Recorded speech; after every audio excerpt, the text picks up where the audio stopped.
Andiamo a leggere il Salmo 62.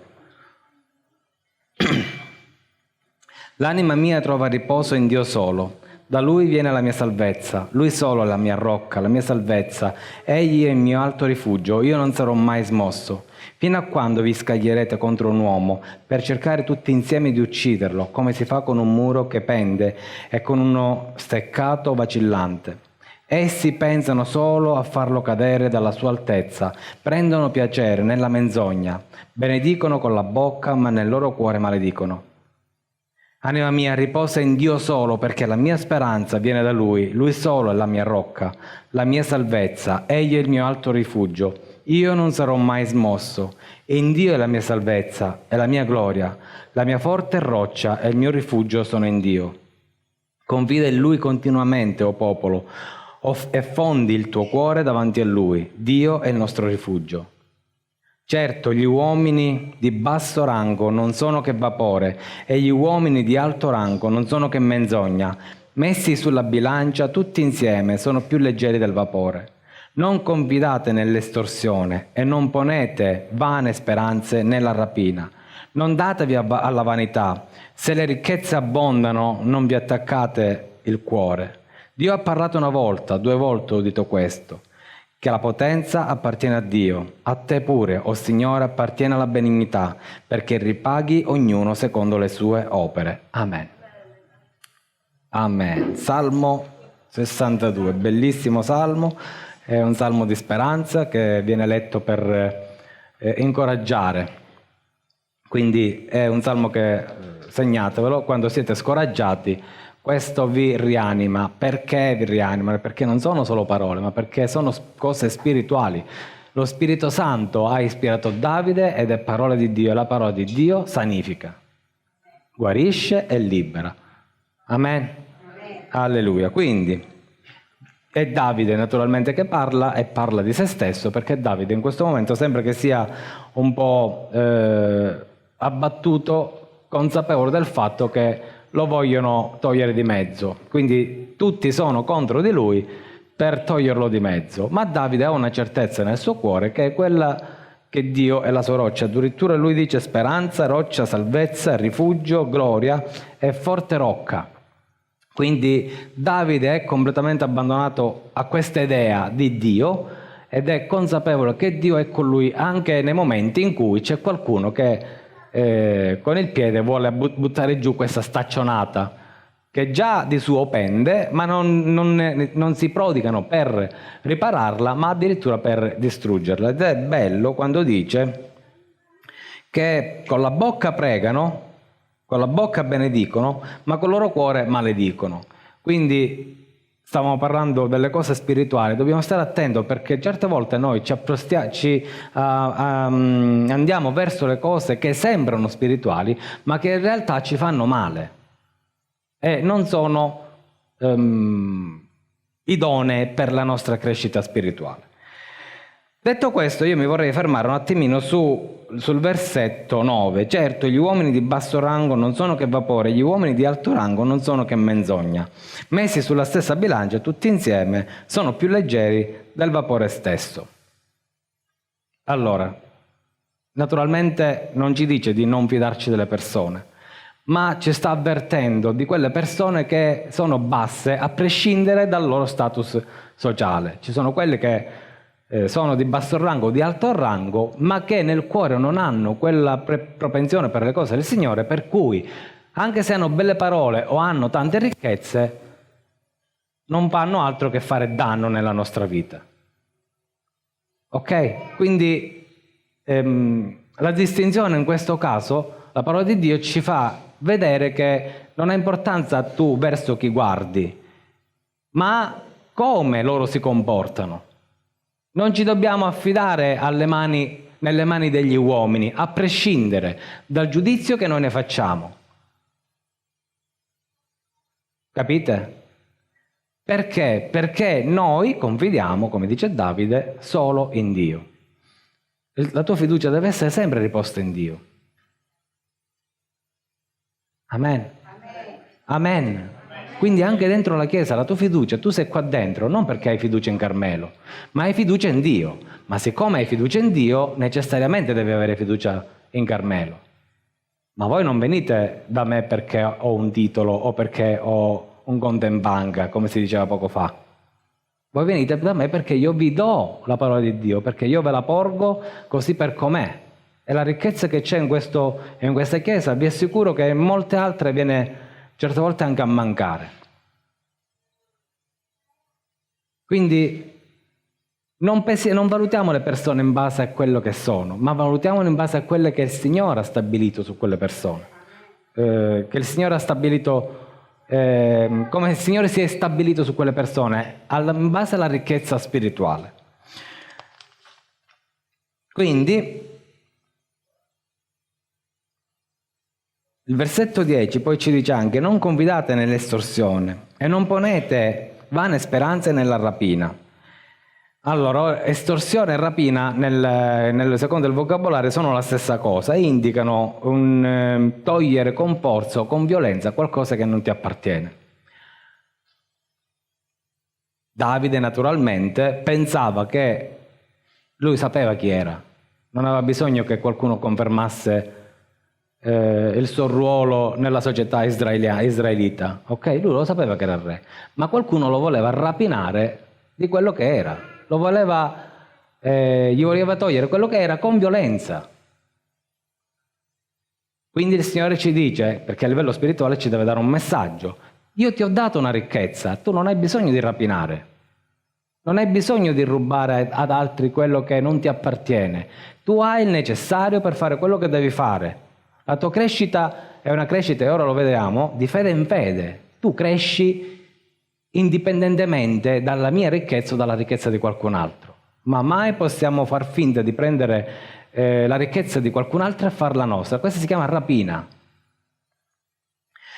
Quindi significa fare propria qualcosa che non ci appartiene. Poi dice ancora: non darsi alle vanità. E il vocabolario dice frivolo compiacimento di sé e delle proprie qualità personali, vere o presunte. Quindi o è vero o è presunto, questo frivolo compiacimento di sé è sbagliato. Sono 1, 2, 3, 4. Non datevi alla vanità. Evidentemente la vanità ci fa male, per il Signore dirci che non ci dobbiamo dare alla vanità. Se ci dobbiamo vantare, vantiamoci nelle cose del Signore. Poi dice ricchezze e cuore. Se le ricchezze abbondano, non vi attaccate il cuore. Perché? Perché certe volte noi ci sentiamo ricchi, non parlo solo a livello umano, ma anche ricchi spiritualmente, e il nostro cuore non si attacca più alle cose del cielo, ma si attacca alle cose che abbiamo compreso, alla nostra intelligenza, al nostro sapere, a tutto quello che noi abbiamo ottenuto anche con fatica. Va bene, perché le ricchezze si ottengono anche con fatica, non per forza bisogna rapinare o derubare, ma noi non ci dobbiamo attaccare a queste ricchezze, né vantarci di queste ricchezze, perché quello che il Signore ci ha dato, come ce l'ha dato, ce lo può anche togliere. Se è necessario per la nostra crescita spirituale, lo Signore sa fida. Per il nostro bene il Signore potrebbe farlo. Esatto. Davide intende promuovere prima di tutto la fede verso Dio. Infatti poi si rivolge al popolo e dice: abbi fede, popolo, confida nel Signore. Ebrei 6,12: affinché non diventiate pigri, ma siate imitatori di coloro che mediante la fede e la pazienza ereditano le promesse. Quindi tutte queste cose che poco fa vi ho detto sono tutte cose che ci rendono pigri: la vanità di se stessi, la ricchezza spirituale o umana, l'intelligenza. Tutte queste cose, siccome ci saziano, per così dire, ci fanno diventare pigri verso la fede. Perché? Perché è ovvio che se sono ricco non ho bisogno di fede, posso fare quello che voglio con le mie ricchezze e viene meno la fede. Se sono abbastanza intelligente non ho bisogno della fede, so ragionare da me stesso. Attenzione, non sto dicendo che le ricchezze e l'intelligenza sono cose da scartare, sono cattive, tu, monelle. No, è la dipendenza che noi abbiamo da queste cose. La tua fede deve dipendere sempre da Dio, non dalle cose materiali o dalle cose intellettuali. Se no diventi pigro spiritualmente, la tua fede non cresce e non vedi i miracoli. Amen? Ora, senza fede è impossibile piacergli, poiché chi si accosta a Dio deve credere che Egli è e ricompensa tutti quelli che lo cercano. La fede è quella che ci avvicina a Dio. Quindi le ricchezze senza la fede ci allontanano da Dio. La sapienza umana senza la fede ci allontanano da Dio. Paolo riteneva tutto quello che lui sapeva inutile davanti alla magnificenza della presenza di Dio. Eppure l'ha sfruttata per lasciarci delle meravigliose lettere. Ma tutte quelle cose lui le reputava inutili. E sapeva che davanti a Dio non si ci poteva presentare con tutte quelle cose. Tu vali davanti al Signore nella misura in cui ti avvicini. Dio ha messo un tesoro nella tua vita e quello devi tu curare e vivere. Poco fa il Signore ci ha detto: non date i bambini a Baal, significa non dare la tua vita spirituale nelle mani del nemico. E Baal non significa solo, tra virgolette, demone, significa anche religione o religiosità. Cioè, se c'è un'apparenza di religione in qualcosa, sto parlando di religione, non di figliolanza spirituale io e Dio, ma di religione. Quindi, or senza fede è impossibile piacergli. Quindi senza la tua fede è impossibile piacere a Dio. Possiamo essere i migliori di questa terra, ma senza la fede è inutile. Ora la fede è certezza di cose che si sperano, dimostrazione di cose che non si vedono. La fede è certezza, dillo alla persona accanto a te, la fede è certezza. Quindi non è, speriamo che il Signore me lo fa, il Signore l'ha fatto. Lo so che è complicato, questo versetto secondo me è uno di quelli che uno ci ragiona e dice c'è qualche cosa che non quadra, io ve lo voglio spiegare. Quindi la fede intanto è certezza, punto. Arremenatela come volete. Al di là di quello che volete pensare, di quello che volete ragionare, la fede è certezza. Che significa che la mia fede in Cristo è certezza. Succeda quello che succeda attorno a me, io vivo la mia fede in Cristo. Ciò comporta anche diverse cose particolari, che se la mia fede, se Gesù per me è certezza, vuol dire che quello che per il mondo è certezza non deve essere certezza per me. E vi faccio un esempio che è venuto fuori in questi, credo, ultimi 60-90 giorni. Hanno lanciato sullo spazio un nuovo telescopio che ha fotografato l'universo più profondo. Queste fotografie di questo universo profondo praticamente ha messo nel mondo scientifico su buio totale, perché tutte le teorie che avevano ipotizzato, che parlavano per esempio del Big Bang, se ne sono andate tutte a quel paese. Tutte le ricerche che hanno fatto in 70 anni, tutte le teorie che erano ormai fondamento della scienza, che ci hanno insegnate, le hanno prese tutte in questi giorni e le hanno buttate tutte nella spazzatura, perché hanno capito che c'è qualche cosa che non va. Dice perché? Perché questo telescopio ha guardato le stelle più lontano e secondo la teoria del Big Bang queste stelle non dovevano essere come sono, dovevano essere, diciamo così, più paragonandolo a un seme, una piantina. Invece sono piante fatte come la nostra galassia. Tutte le galassie che hanno visto e che hanno fotografato in questi mesi hanno tutta la stessa maturazione. Quindi vuol dire, la teoria del Big Bang invece che cosa vuole? Che quelle che sono più lontane ancora si devono formare. Non c'è fu sto botto, boom, Big Bang, ecco. Dove c'è stato il botto, le galassie sono già fatte. Quelle più lontane ancora dovrebbero svilupparsi. Quindi vuol dire, qualcuno ha detto, ma io qui lo dico, qui lo nego, che tutte le galassie di questo universo sono nate tutte nello stesso momento. Quindi non abbiate paura di criticare o di dire chiaramente che non credete nell'evoluzione, perché io non ci credo. Perché vi assicuro che tutta la teoria si basa su una loro verità che riguarda lo 0,03% di tutto quello che in realtà è la teoria del niente, non esiste proprio. Non abbiate paura, noi non deriviamo dalle scimmie, il Signore ci ha creato. Amen. Questo significa avere fede. Come avere fede in Cristo? Perché Cristo mi dice che no, tu sei stato creato, ti ho creato io. Ok? Amen. E gloria a Dio. Che la scienza, piano piano la scienza andrà a coincidere con la parola di Dio. Quindi, la fede è certezza, questo vuol dire che non possiamo dubitare dell'insegnamento che viene dalla parola di Dio, dell'insegnamento che la parola di Dio viene attraverso i responsabili.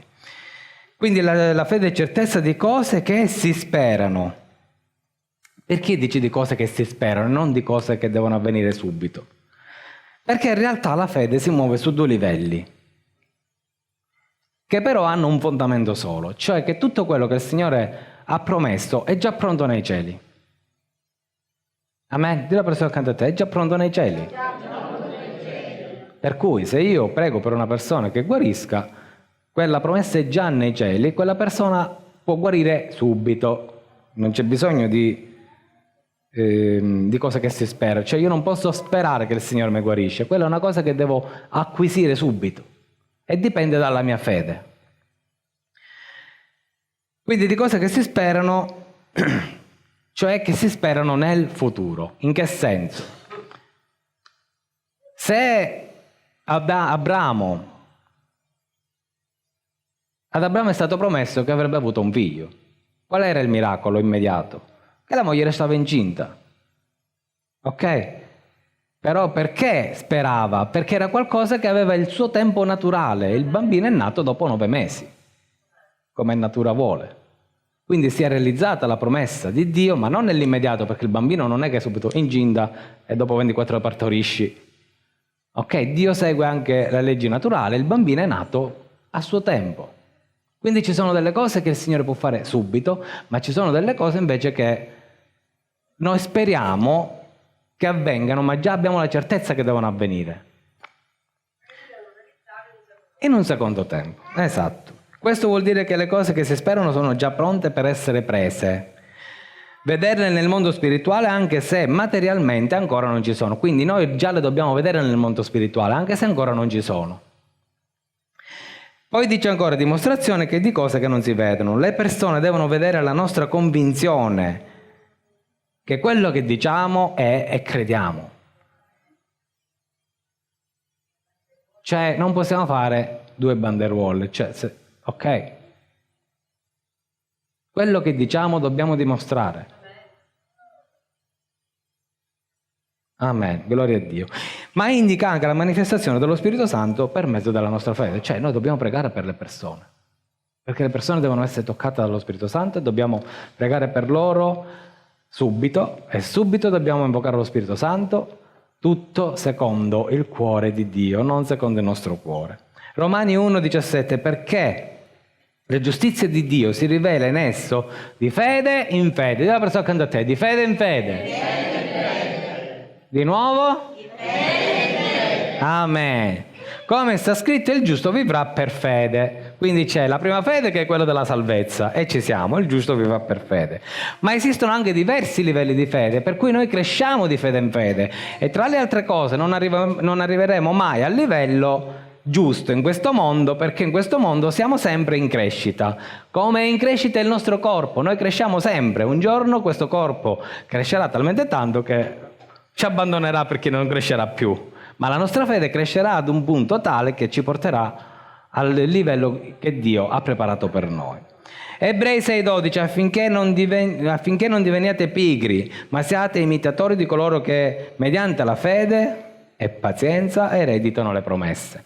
Ho ripreso questo versetto perché la parola importante in questo versetto è pazienza, che ci trasse la fede con la pazienza, ora ve lo dico. Forse questo è l'unico versetto che mette insieme fede e pazienza, perché noi quando pensiamo alla fede come una cosa che deve essere subito, istantanea.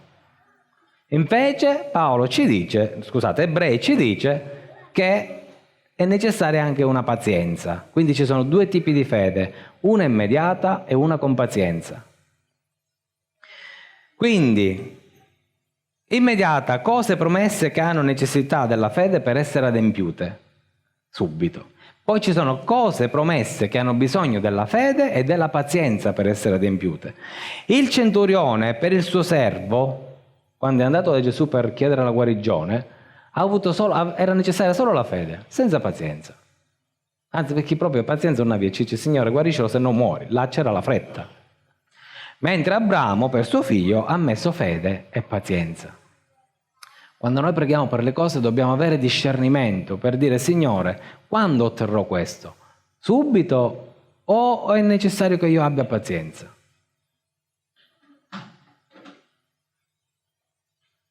Ok? Fabiana, deve avere pazienza, fede e pazienza.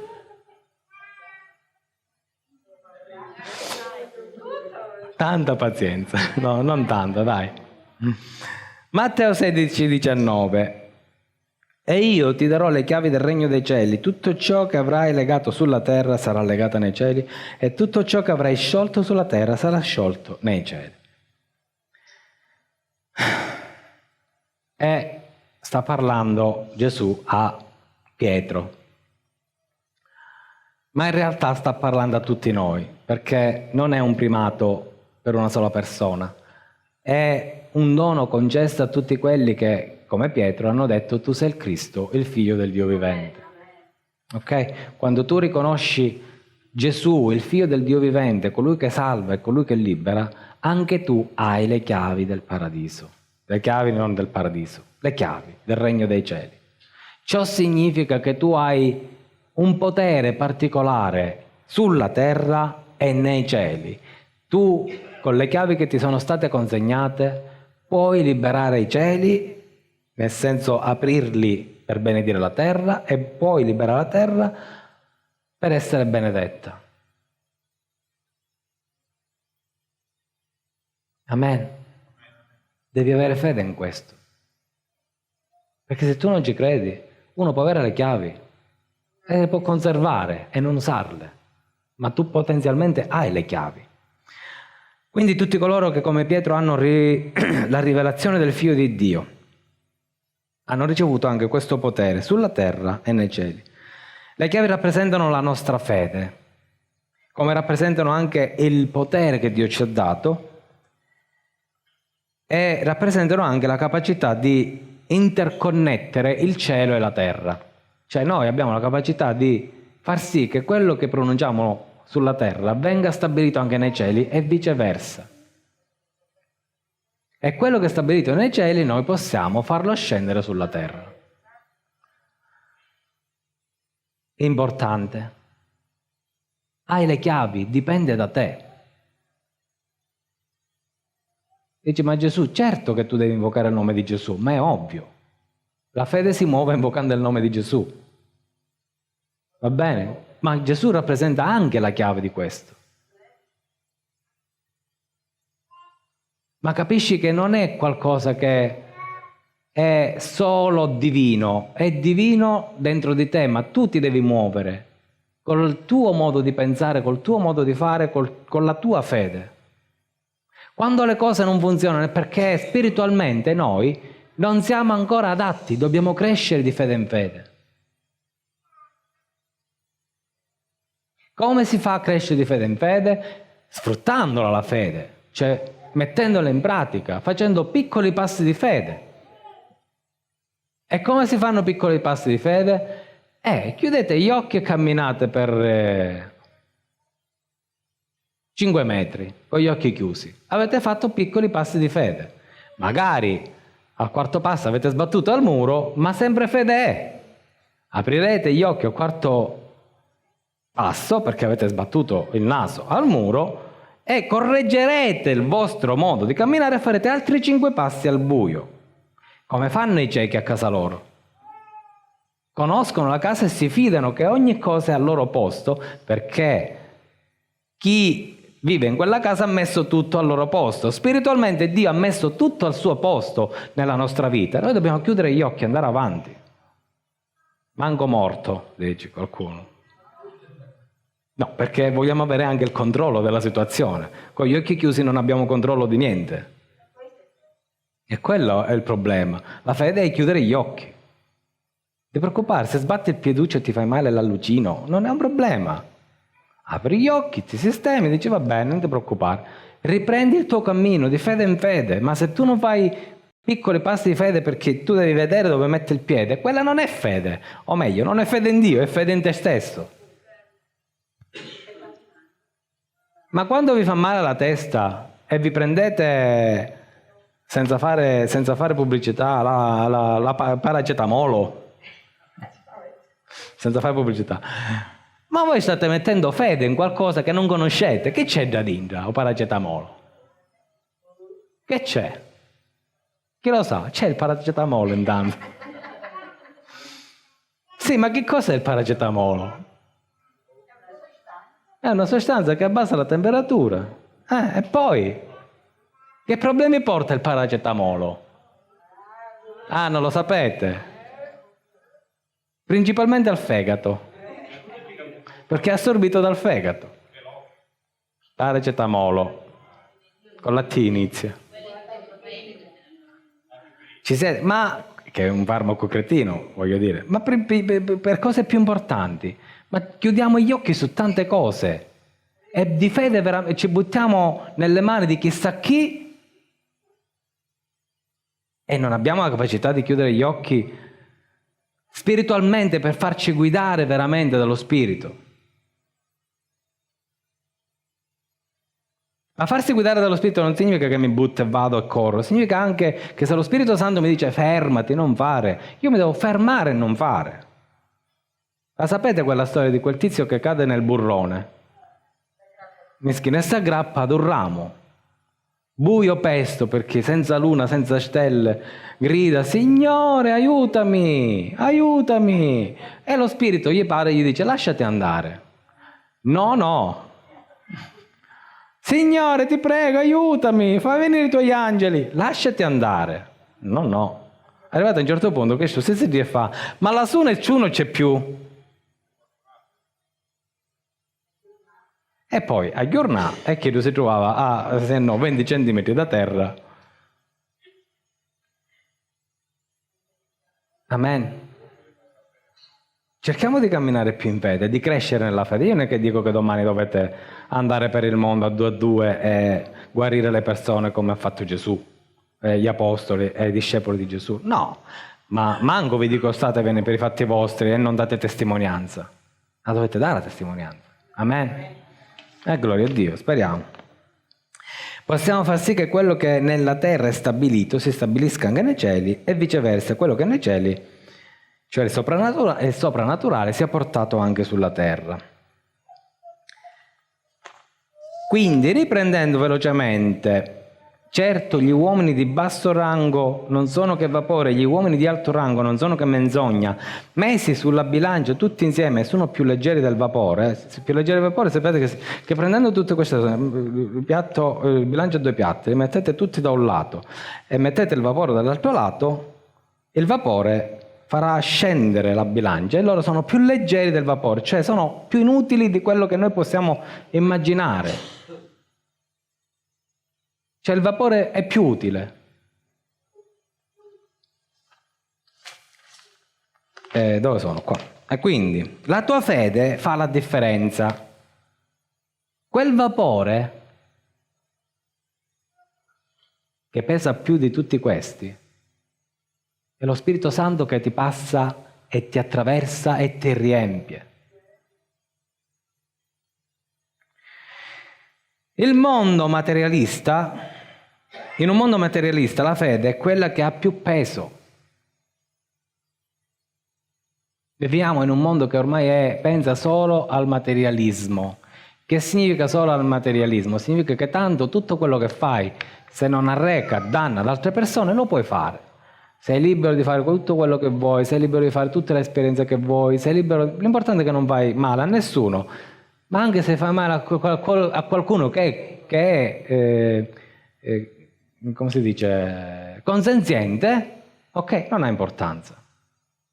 Abbiamo perso completamente il lume della ragione in questo mondo, dove è scritto che devi fare tutte le esperienze di questo mondo da nessuna parte. Tu devi fare le esperienze che il Signore ti mette davanti, perché quelle ti faranno crescere. Non ci sono esperienze buone o esperienze brutte, esistono esperienze che il Signore ti permette di fare ed esperienze che non si devono fare a prescindere.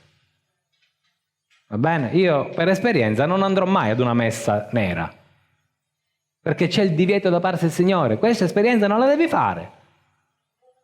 Non ti serve a niente, perché gli fa, no, ma è così, parlo meglio del diavolo. Non ti interessa, non sono cose che ti appartengono. Non devi parlare bene del diavolo, devi parlare bene dello Spirito Santo. Però mi posso fumare uno spinello, così posso dire, no, quello pure non si può fare. Non è un'esperienza che si può fare, mi dispiace. E se l'hai fatta, chiedi perdono al Signore e prometti di non farla più.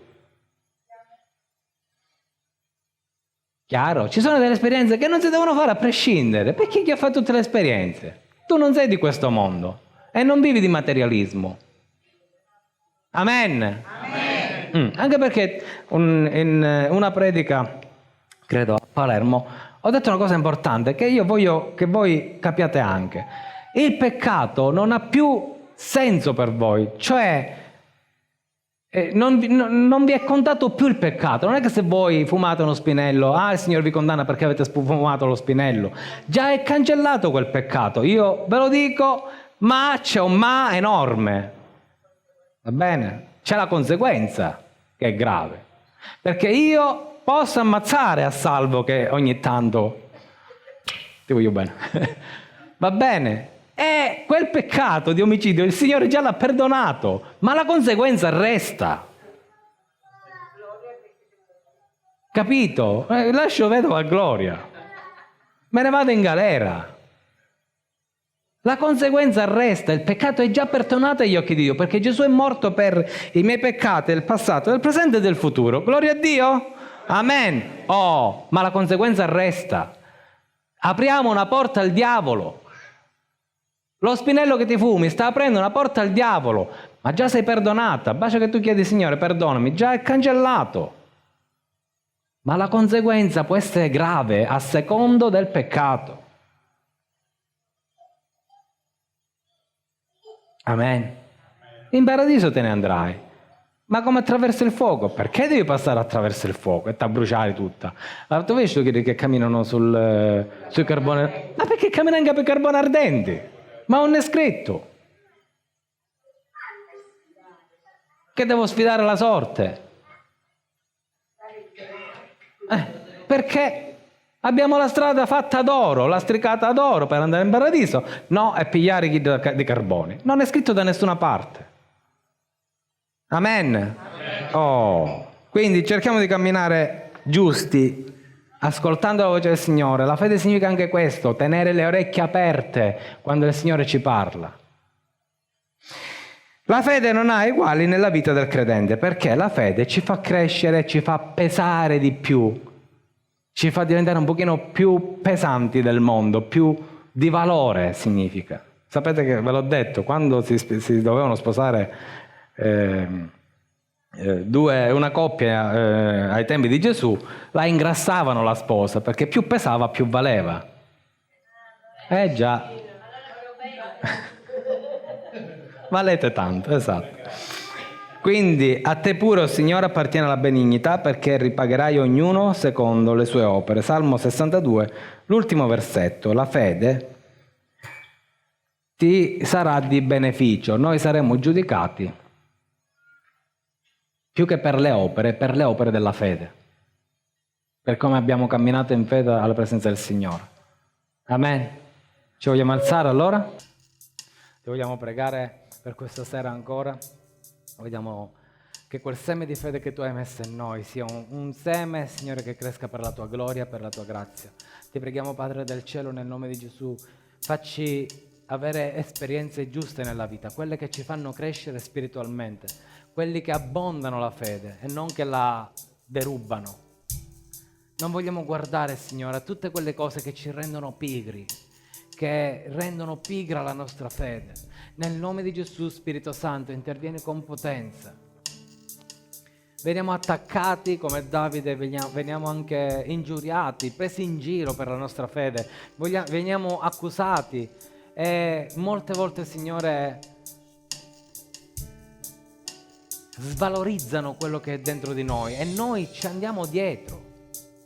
Signore, noi non vogliamo svalutare quello che Tu hai messo in noi lo vogliamo invece rivalutare agli occhi Tuoi e agli occhi del mondo. E quando ci dicono che tanto una religione vale l'altra, Signore, noi dobbiamo fargli capire che non siamo una religione, siamo figli.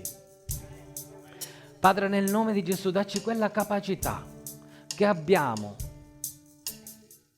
che non abbiamo, Signore.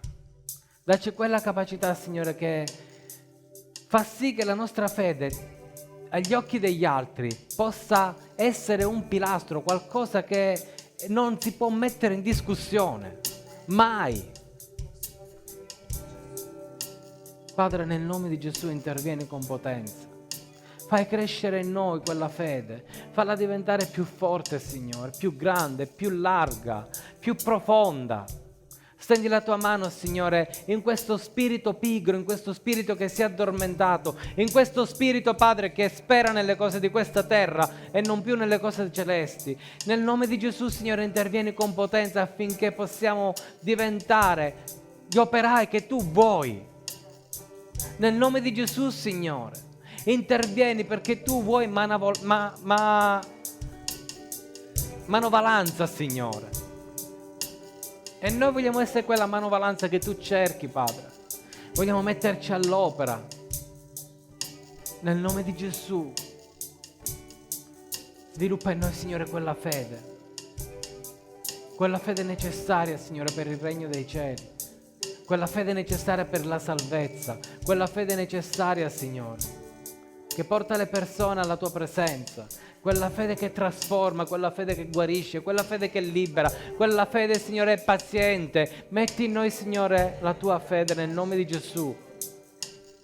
Non permettere che le nostre intelligenze, che le nostre ricchezze, che le nostre filosofie, che le nostre vanità prendano il sopravvento, Signore, nel nome di Gesù. E se ciò dovesse accadere, riportaci, Signore, sulla giusta strada. Riportaci, Signore, sul giusto sentiero. Nel nome di Gesù. Grazie, Signore, perché Tu sei buono. Sei degno di lode, di gloria e di onore. Meraviglioso sei. Non vogliamo, Signore, sacrificare il nostro essere spirituale sugli altari di Baal. Non vogliamo sacrificare, Signore, l'uomo spirituale che è in noi sugli altari dei Baal, Signore, di questo mondo. Non vogliamo sacrificare la nostra vita spirituale sugli altari di religioni o di filosofie. Nel nome di Gesù non vogliamo sacrificare noi stessi, Signore, la nostra integrità davanti agli uomini per dare una testimonianza sbagliata, che per noi sembra giusta ma che in realtà è sbagliata agli occhi Tuoi. Non vogliamo, Signore, sacrificare noi stessi davanti a nessun uomo che ci chiede conto e ragione di cose mondane, di cose sbagliate. Padre, fa che possiamo essere integri anche in questo. Facci riconoscere quando questo Baal ci viene davanti. Faccelo riconoscere, Signore, nel nome di Gesù, affinché possiamo dirgli no. Nel nome di Gesù, Signore, facci riconoscere il nemico quando davanti a noi, con un bell'aspetto religioso, ci viene a dire: ecco, vieni. Noi non vogliamo andare, Signore. Facci riconoscere queste menzogne. Anche se le persone ci guardano e dicono: e ora che fa? Cede o non cede? Lo fa o non lo fa? Signore, noi per Te faremo la cosa giusta e non ci sacrificheremo davanti all'altare di Baal. Nel nome di Gesù, Signore. Dacci, Signore, queste chiavi nelle mani, perché vogliamo sciogliere noi stessi sulla terra per legarci ai cieli. Vogliamo sciogliere quelli che ci guardano, Signore, per legarli ai cieli. Vogliamo aprire le porte del cielo per far scendere la benedizione su di noi e su coloro che con i loro occhi ci guardano, Signore. Magari anche per giudicarci ci guardano, ma vogliamo aprire lo stesso le porte dei cieli per benedire loro, Signore. Tu hai dato questo potere nelle nostre mani e noi vogliamo mettere in pratica, Signore, questo potere nel nome di Gesù. Non nel nostro nome, ma nel nome potente di Gesù Cristo, il Signore dei Signori e il Santo dei Santi. Nel nome di Gesù Cristo. Grazie, Signore, tu sei degno di lode, di gloria e di onore, sempre e per sempre. Amen. Grazie, Gesù. Alleluia. Grazie, Signore. Ascolta questa preghiera che giunga al tuo trono, fai scendere la tua unzione su di noi.